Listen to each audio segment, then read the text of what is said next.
We're good to go Okay, then? so I've got the recording button on. You are on front view. Okay. So whenever you're ready, let's Okay. go. Hello, everybody. I'm Shayla Gunter Goldstein, and I was asked to do this on Monday, so we may be a little rough at everything, but it's going to be a lot of fun, I think.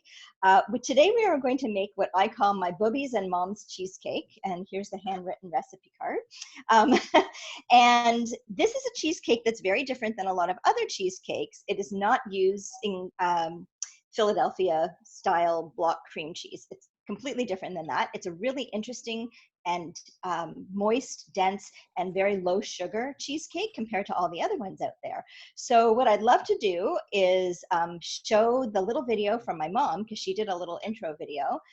So Daniela is going to show you that, and then I can move on from there and explain a little bit more about the cheesecake.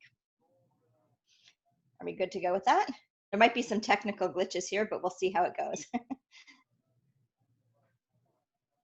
Okay, can everyone see?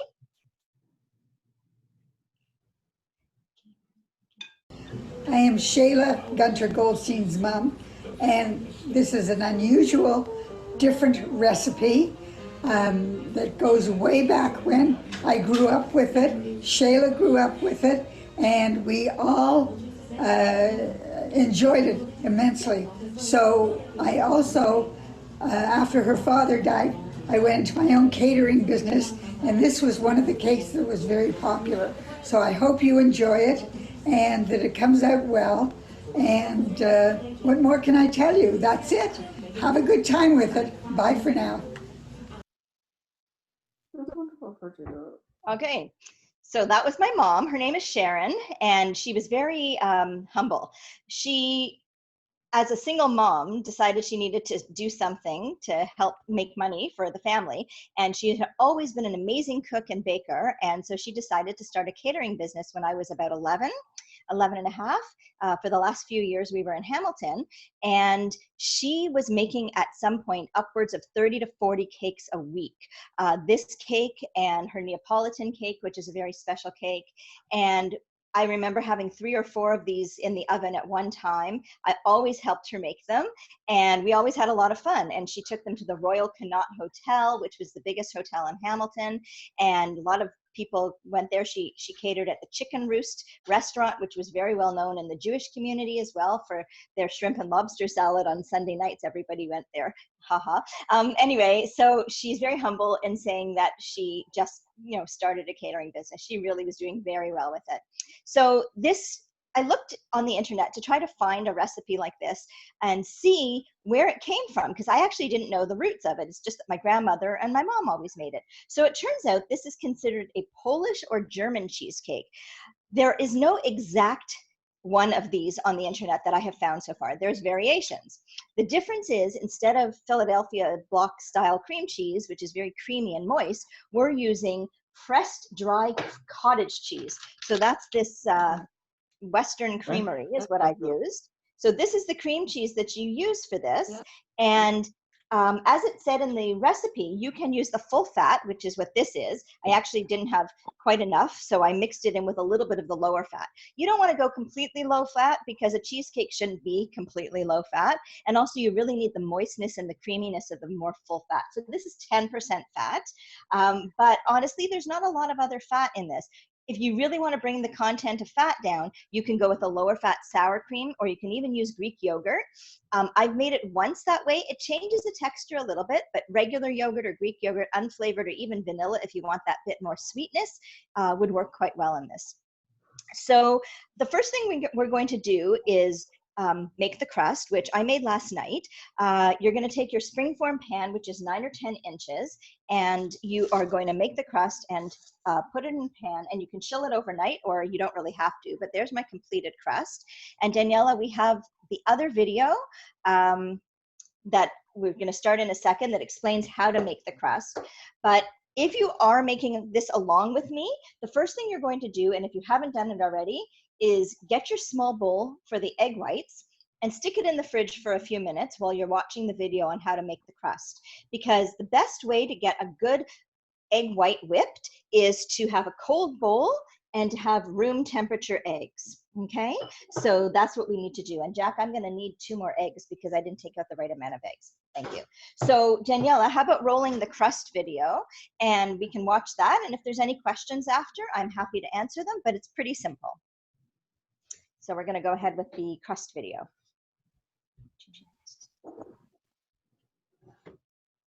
So, hi everybody. So I'm going to prepare the crust here at home in advance and have that ready for when our cheesecake is ready to go into the pan. So it's very simple. You need 1.5 cups of graham crackers crushed and a 1/4 pound of butter melted. So I've gone ahead and melted the butter. This is a 1/4 pound. 4 ounces of butter melted in my microwave. You can do it on the stove top too if you want, but why bother? And then you're going to want 1.5 cups of graham cracker crumbs. Now you can use the pre-made graham cracker crumbs. I couldn't find them, so I actually have stacks of graham crackers here. Just regular everyday Honey Made or Compliments or whatever brand. And for about 1.5 cups, you're going to need between 10 and 14. I estimate. So right now I'm just going to take, I don't even know how many this is, 3, 6, 9, like it's 12. So I'm just going to go ahead and put those into my food processor. And if you don't have a food processor, then what you can do is you can then put them in a plastic bag, a Ziploc bag, and crush them with a rolling pin, or go old style Italian and crush them with your feet. Just make sure you don't get crumbs all over your house. It's a lot of fun to do it manually too. It can really get your frustrations over COVID out, I'm sure. But I'm going to use the food processor because it's here and it's much easier and possibly faster. So here I've just broken all these up into sections because my food processor is quite old and doesn't deal well with big chunks of things. So I'm a very messy cook as well, so I've got my handy dandy apron here so that I'm constantly wiping my hands. So what I'm going to do first is I'm going to crush this, and then afterwards we're going to add the butter. All right, so here we go.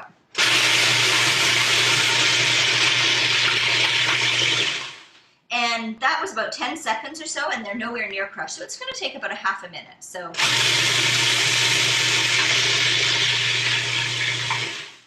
almost there.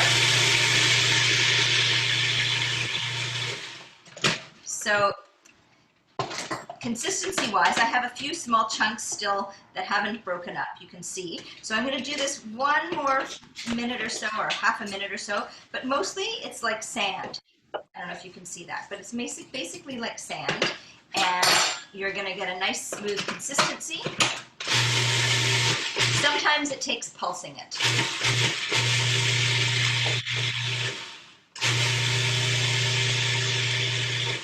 And if it's really not completely broken up, I would say just go through it quickly with your fork and see if there's any chunks still, and if there are, just take those chunks out and enjoy. Have a snack. So what we're going to do, this is the way my mother always did it. She always took a measuring cup, a 2-cup measuring cup, and she put the graham crackers in the measuring cup. So we're going to hope that this is about 1.5 cups. Normally I would have a spatula here, but I didn't bring one over, but that's okay. So this is a 2-cup measure, and I think we're pretty much close to exact. And you know what? It doesn't matter if it goes a little bit over. If you have a little extra crust, so you'll make your crust a little bit thicker. But here we go. This is just over. This is exact. Well, yeah, this is pretty close to 1.5 cups, so that was pretty good.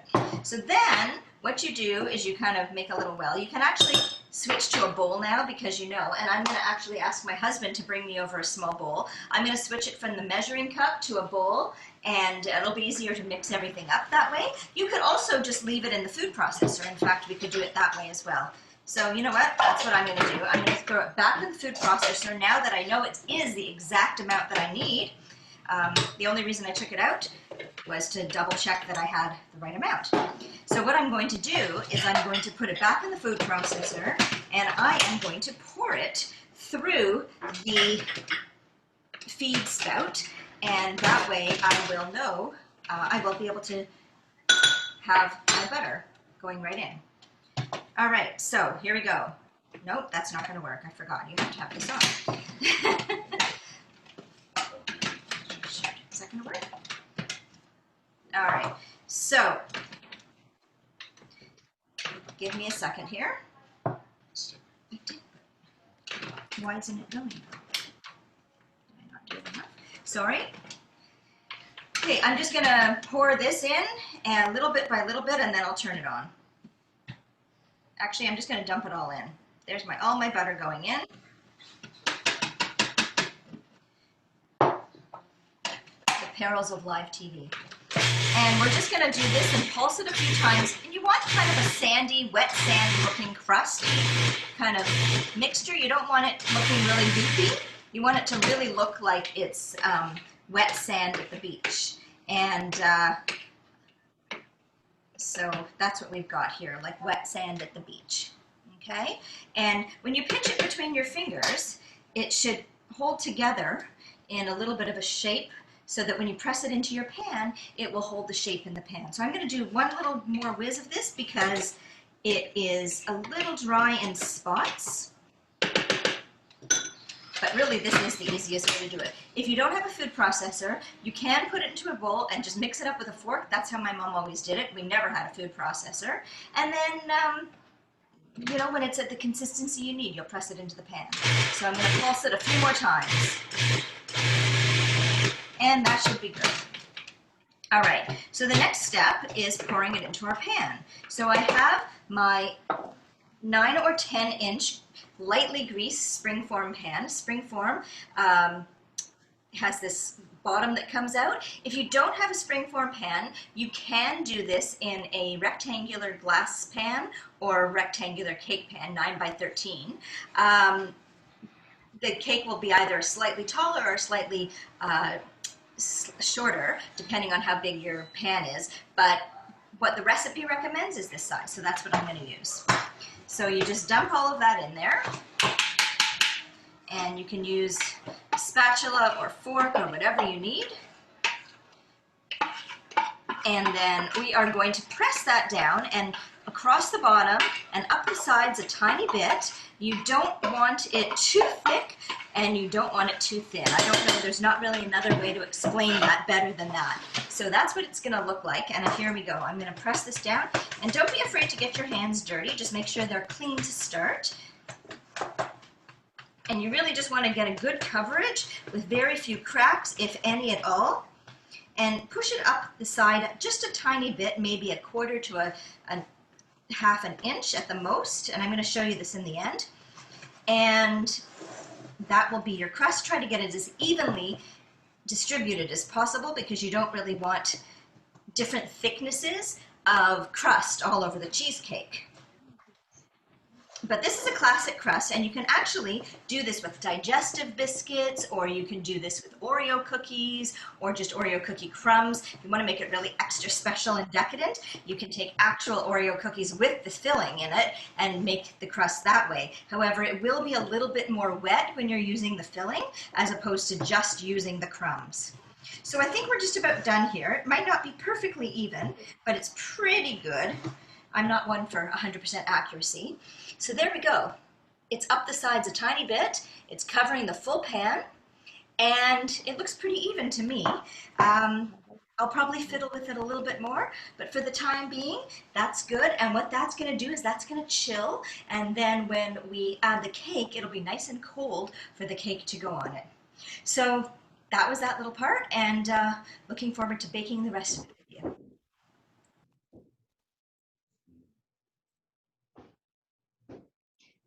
Okay, so that was extremely surreal watching myself.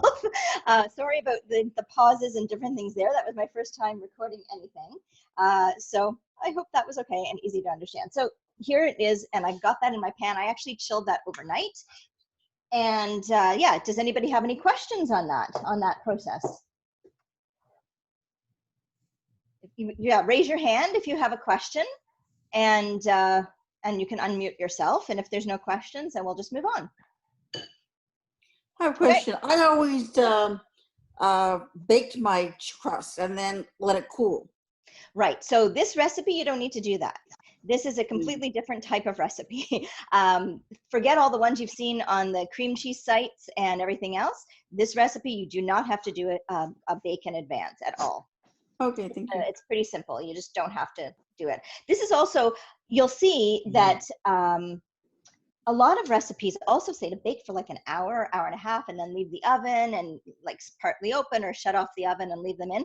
This is a very, very quick baking recipe. This is more like what they call a cottage cheesecake, but we've always just known it as a cheesecake in our house. And it's always been great. And this is really the only cheesecake I knew. I never knew the other kind of cheesecake. So you can also use different crumbs, as I mentioned. And the one that I made earlier today, just as my test to show you guys, I actually did some minis with chocolate crumbs. So that was kind of fun. So any other questions on the crust? Sorry, just one quick question. Mm-hmm. Did you, you may have said this already, but are we, you said you cooled it overnight. Am I supposed to be putting it in the fridge freezer? You really don't have to. I just did it last night, and then because it's got butter in it, I didn't want to leave it out overnight, so I put it in the refrigerator. If you didn't have a lot of time to do it all the same day, you could make the crust one day and then do the cake the next day. So, but it doesn't really matter. It's really it's not needed. Okay, thanks. No problem. Is there anybody else with a question? No? Okay, so we're going to go on. So while I was watching myself on that video, by the way, I just wanted to say that I'm channeling my inner Noreen Gillets. Noreen was a very good friend of mine, and I know that she was friends with many of you, and even if you didn't know her personally, she felt like she was a good friend to you. So I'm hoping she's watching up there and enjoying this too, because I always channel my inner Noreen when I'm doing any kind of cooking or baking. I spent many Shabbats and holidays with her, and it was very lovely to always cook and bake with her.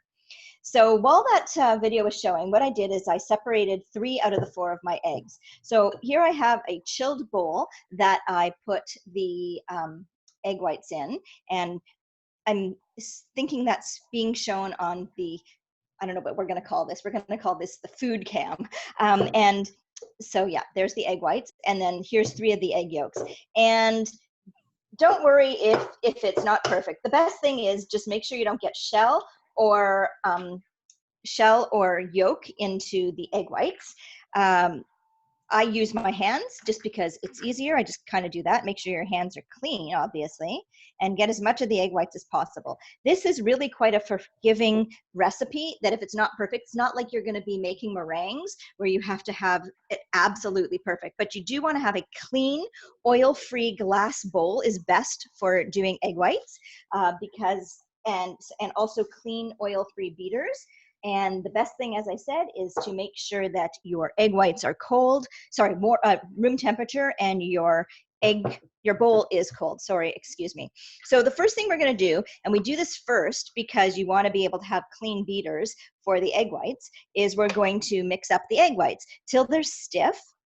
And while I'm doing this, Daniela is going to show a picture of what they should look like in the end. And Daniela, you can go ahead and mute my sound here so that everybody doesn't get the blenders in there. It takes about 2 or 3 minutes.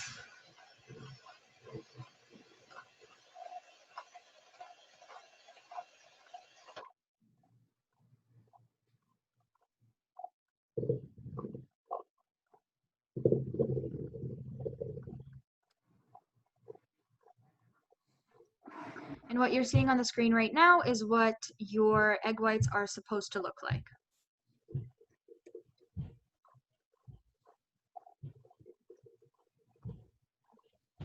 And it really doesn't take too long.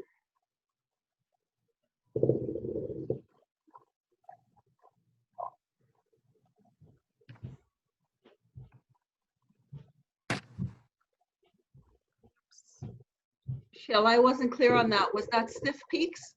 Okay. Yep, it was stiff peaks. I see a raised hand from Michelle. Is that the person that just asked the question?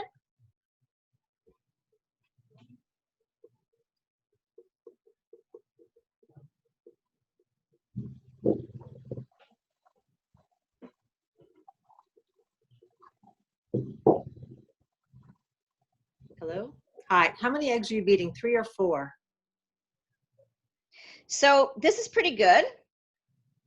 Just kidding. We're almost there. I'm going to do it for 20 more seconds, I think.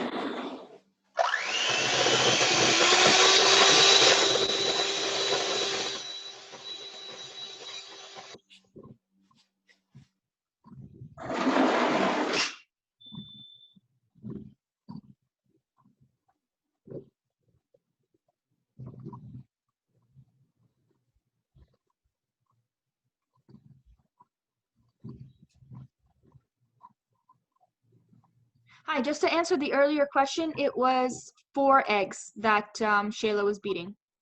Okay, so can you see that there? Okay, there's the good angle. So that's nice stiff egg whites. They hold their points, their peaks, and you see that didn't take very long at all. Where's the good angle? Can you see that in the bowl? In fact, you can even turn the bowl upside down and they shouldn't fall out. Huh, they shouldn't fall out. There we go. So that's a nice stiff egg white, and I'm just gonna clean the beaters off for a second.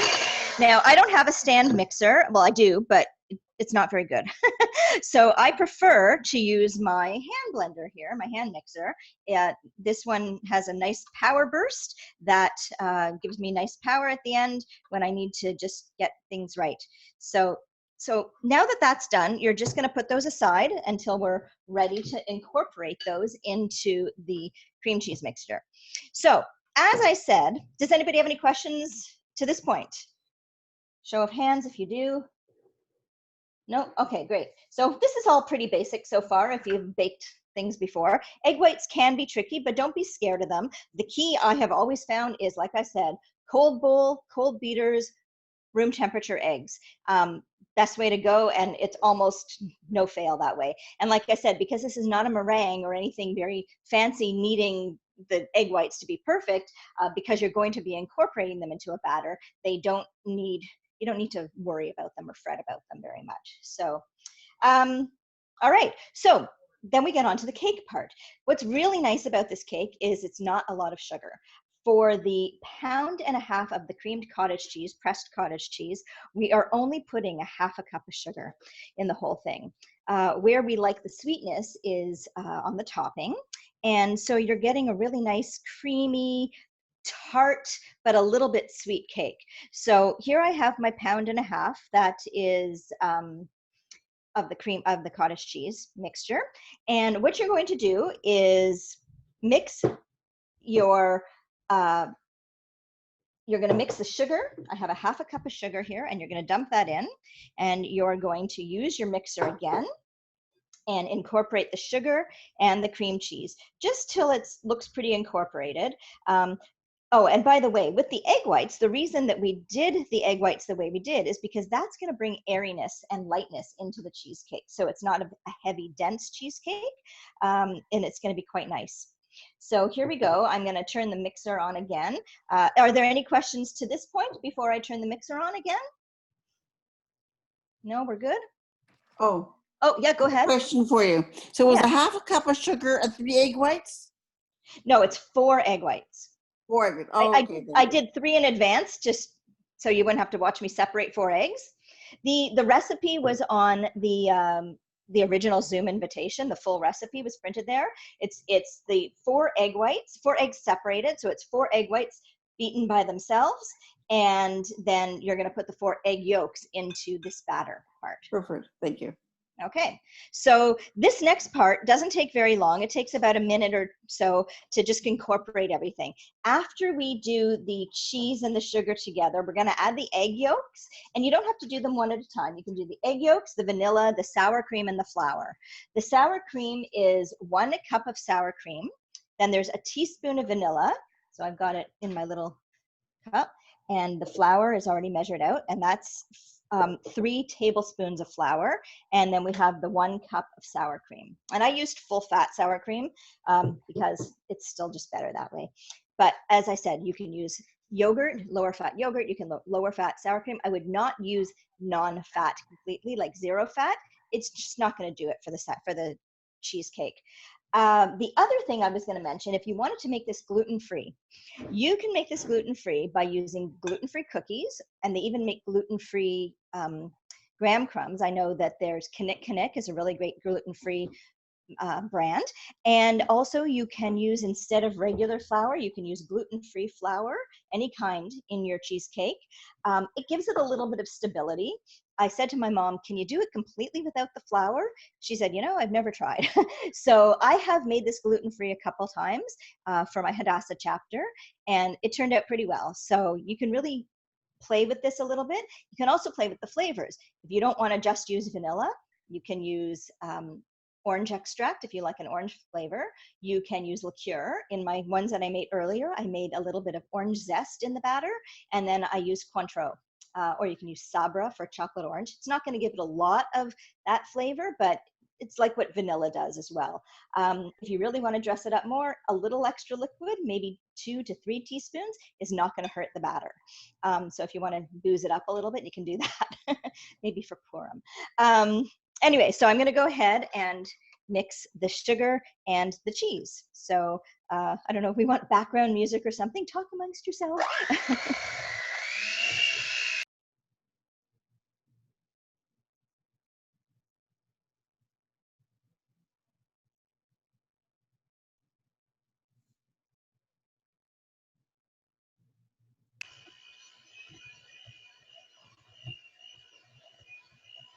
So it's really almost done. It doesn't need to be super incorporated. You just want to get out the biggest clumps.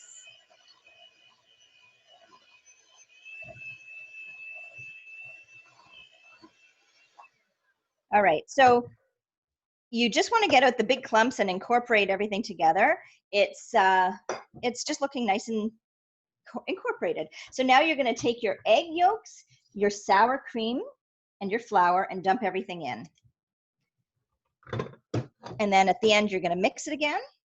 It's a very simple cheesecake. It doesn't require amazing skills in the kitchen, and it doesn't require a lot of time, which is what I really like. Here's the flour going in, and here's the sour cream going in. Just dump it all in together. And we're going to save the egg whites for after this is all mixed up together. And what I also really like about this cheesecake is that because it's not super heavy, it's a very light cheesecake because of the egg whites incorporated into it, and so you don't really feel like you're eating this big dense sugary cheesecake. So maybe you can have a second slice rather than just one slice, and it's really refreshing too. And dare I say, because there's so few carbs in it from flour or anything, that perhaps it could even be a breakfast food. Who's with me on that one, right? So, all right, so now I'm gonna mix that up together. And Daniela, I don't know if you wanna mute it again. Here, oops, and I forgot the vanilla. So the vanilla is going in as well. So this one, I'm not gonna incorporate anything else into it. I'm gonna stick to the recipe. My other cheesecake that I made that I'll show you at the end, I made a half recipe earlier today, and I used the Cointreau, and I also zested an orange. I washed an orange. You can use lemon, orange, lime, whatever you like. And I zested some orange, and I used the Cointreau to give it a little citrusy flavor. I'm not doing this with this one because I want to give a piece to a friend of mine who is allergic to citrus. So that's why I'm sticking to the vanilla. So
that's about done.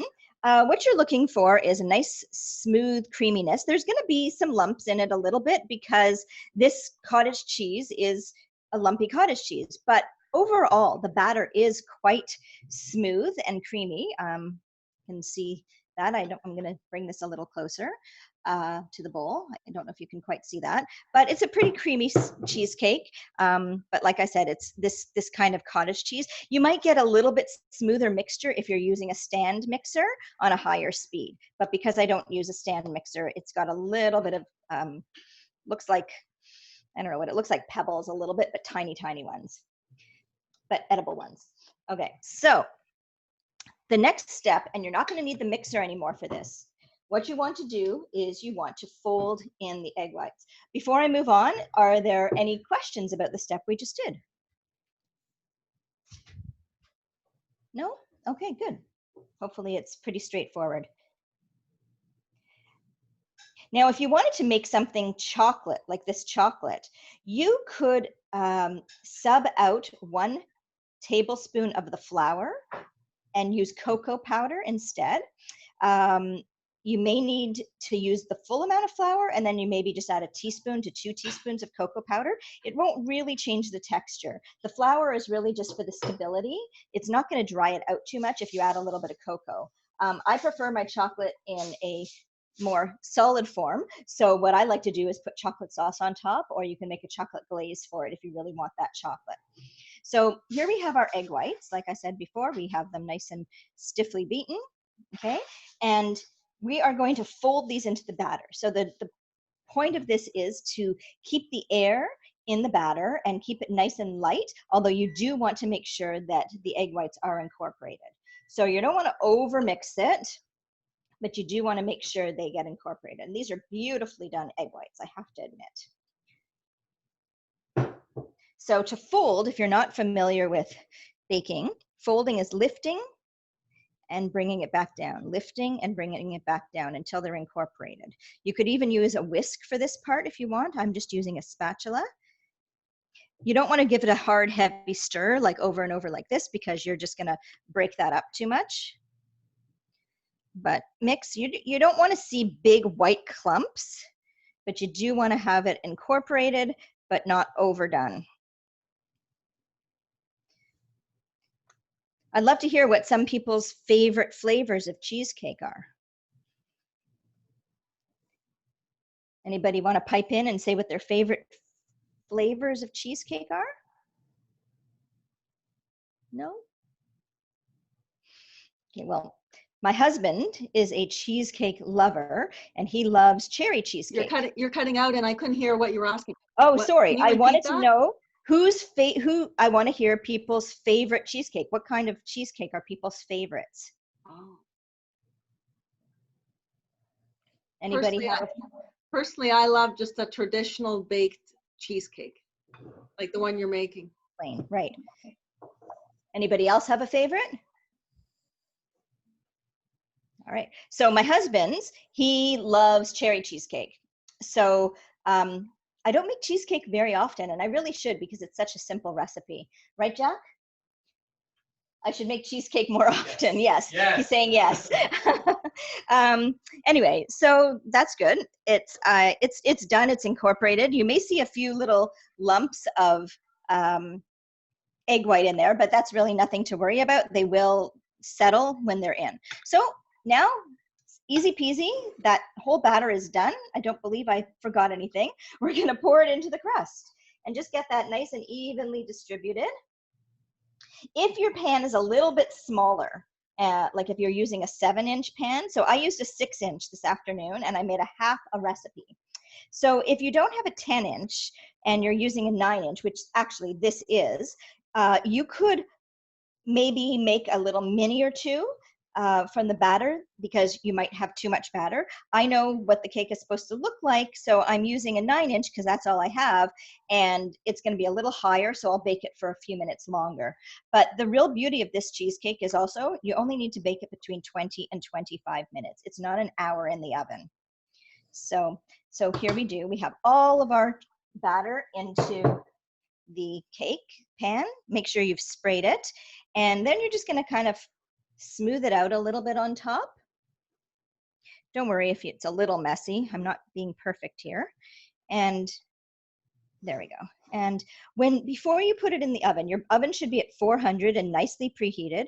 Before you put it into the oven, you are going to want to put it onto a cookie sheet so that if there is any leakage out the sides of the springform pan, then it won't get all over your oven.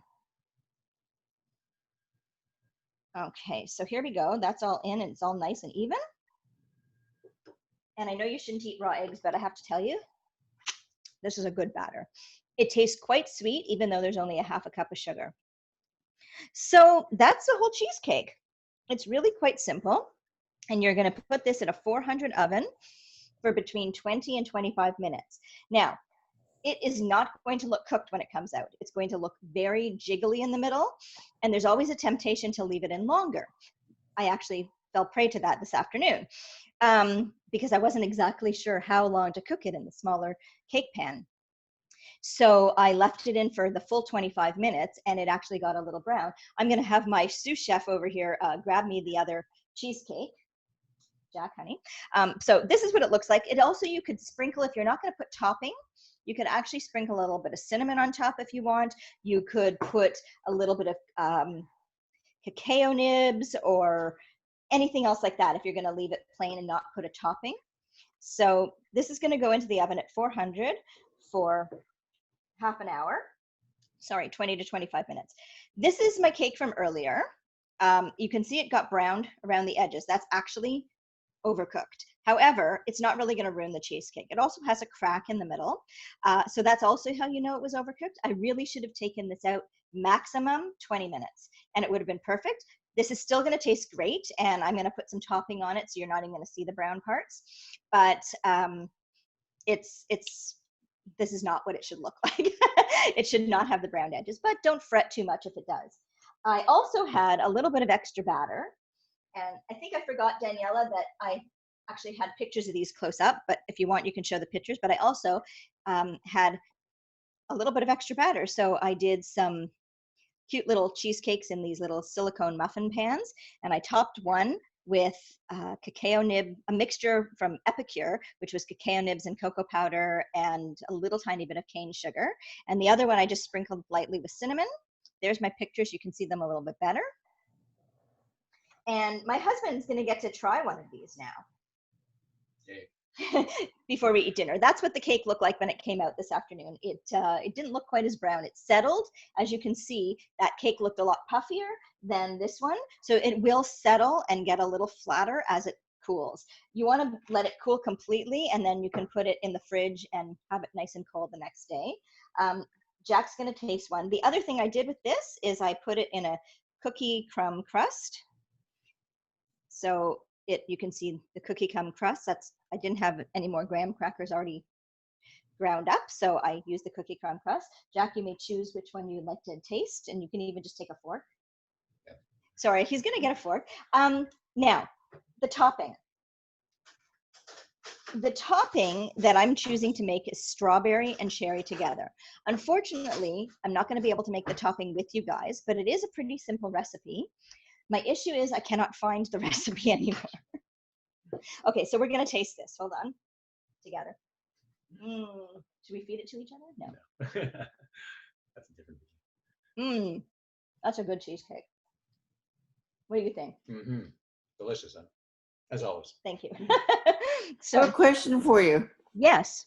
When you made the cheesecake in the muffin tins, how long did you bake them for? So I set the original timer for 15 minutes because I didn't want those to overbake. I took those out at around 18 minutes. And they also could have been done a little less. I probably could have taken them out at 15 minutes and they would have been perfect. Oh, perfect. Thank you. Yeah. And they do solidify. Everything will solidify. I started cutting everything for the glaze, and I put the recipe somewhere and I cannot find the recipe. And that happened just before the video. Daniela, did I send the recipe to you for the glaze? I think I might have it. Give me just 2 seconds. I just don't remember if it was actually on the thing. But basically, you need a pint of berries, and you're going to cut them up. So this is some cherries on the bottom, because my husband loves cherries, and strawberries on the top. And the other part of the glaze that you need is sugar. It's a half a cup of sugar, and it's 1.5 tablespoons of cornstarch, and it's a cup of water. So I actually had all of that measured out. If Daniela doesn't have the recipe, then what I will do is I will make sure everybody who was on this gets the recipe. For the life of me, we've looked all over the kitchen for it and we can't find it, and I'm terribly sorry. Basically, you're going to take a cup of the berries, if I'm remembering from I think memory. I have the recipe, Shayla. Do you? Yeah, do you want me to try and put it up on the screen, or do you want me to just read it out loud? How about just reading it out loud? Or, Okay, you know, one put second. it up on the screen. People can take a picture of it if they like. What I I mean- can also do is I can also put it on Facebook, because I just have the ingredients up on Facebook. I can also put Okay. up the method. Okay. I know it's around here. I didn't throw it out. I just don't know where the heck I put it. So I'm terribly sorry. I know that's very unprofessional, but I never claimed to be a professional. So you take a cup of the berries and you're going to put them in a pot with the water and the sugar, and you're going to let it come to a boil, and then you're going to let it get a little bit thicker, and then you're going to add the cornstarch and mix it all up until it's thickened. And it's going to bubble and boil. I think it's about 1 to 2 minutes, and that it makes it glaze is what it does. And then you're going to still have some other berries set aside. So once that's done, you can pour it over the cooled cake, and then you can top it with some fresh berries. The other thing that you could do is easy peasy, buy a can of pie filling. Comes in cherry, blueberry. I wouldn't use pumpkin unless it's fall and you're ready for that kind of thing. But basically the cherries, the blueberries, I think there's possibly even a strawberry pie filling. Don't quote me on that. And you could use any can of one of those and just easy top it on that. My mom also liked to add a little bit of kirsch or cherry hearing, which is yummy cherry liqueur. If you were making a coffee flavored cheesecake, you could add Kahlua. If you wanted to make orange on it, you could add Cointreau. But when I make this and when I do find my recipe, I'll be probably adding some of the cherry liqueur that I have. I have a bottle of cherry hearing. And that's really it. And when it comes out of the oven, like I said, it looks beautiful and tastes yummy. And that's pretty much it. It's a very easy recipe. I would love to see everybody's creations. And I'm hoping I don't overdo this one. I'm going to take it out exactly 25 minutes, and hopefully it'll look beautiful. And I guess what I'll do is I'll make the glaze and try to do a short video for that, and then I can post it on the Beit Rayim Facebook page as well, if Daniela can do that for me. So does Last everybody? question. Yes, Sorry. please. How much cornstarch did you put in? For the glaze, it's 1.5 tablespoons of cornstarch. Thank you. Daniela, were you able to find the recipe? I'm not sure if she has it. If Sorry. she has it. Yep, so I think I've got it. Give me 1 second. I was trying to get it up on screen so that it didn't quite look like an email. Unfortunately, it still quite looks like an email. So. Okay, well, that's okay. If it's okay if it looks like an email. So there it is. It's got all of the ingredients, and it's got the method. What did I miss? Did I miss saying anything?